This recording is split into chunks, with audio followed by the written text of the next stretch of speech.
Hello everyone, it's Alessandra, and you're about to watch my microwavable lemon cake recipe. I went with a pound cake because it's my favorite and you don't need to put icing on it. For this recipe, you will need baking soda, lemon juice and lemon zest, flour, cashew yogurt or another type of non-dairy yogurt with a high fat content, and powdered sugar or powdered sugar alternative.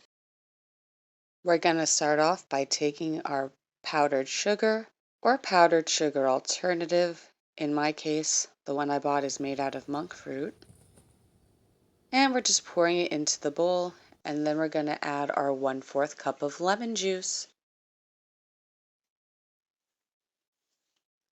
And we're just going to mix this until all of the lumps are out, which should be pretty easy because it's powdered sugar.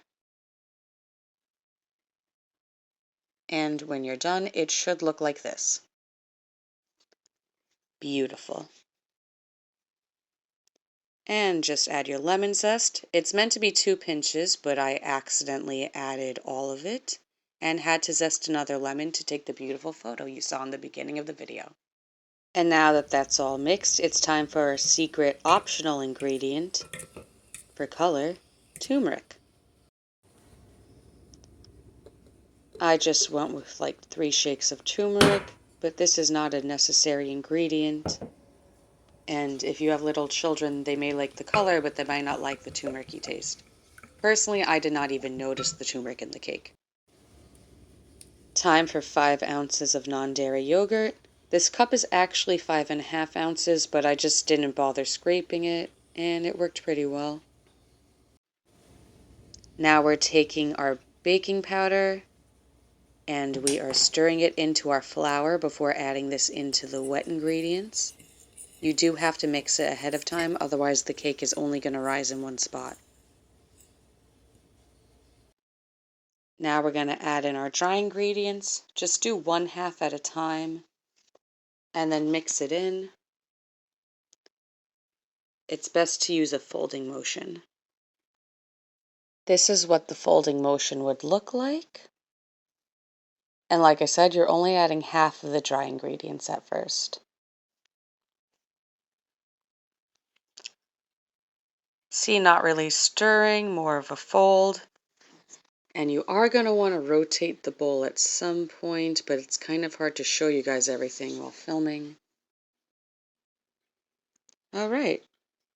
And add the other half of the flour. And repeat the folding motion. Now that our batter is completely mixed, it is time to put it in a pan. Make sure it's a microwave safe pan. And mine is silicone, so I don't actually need to grease it, but I just wanted to show a bottle of cooking spray because some of you guys might need to grease your pan, so yeah. Now placing the batter into the pan is actually very simple to do. It just looks difficult because I'm trying to film with one hand while pouring the batter with the other.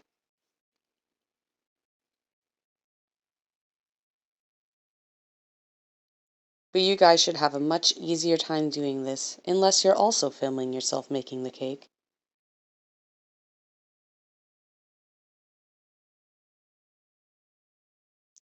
Just getting my spatula and scraping off all the batter so I could add it to the cake pan, which of course is microwave safe.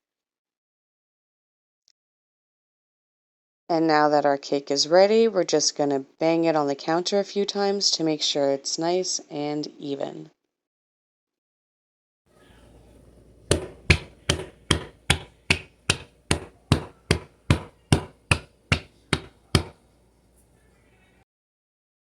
Now take your cake and place it into the microwave for 1 minute and 30 seconds. After that, check on your cake and decide how much more time it needs. The total cooking time should not be more than 4 minutes, and it normally only takes 3 minutes. After letting the cake cool for 10 minutes, I flipped it onto a cooling rack and then flipped it the other way before it got too many marks. And my cake was ready to serve. I sliced it up added some almond whipped cream from Ready Whip, and then added some zest from the newly zested lemon. Enjoy, everyone!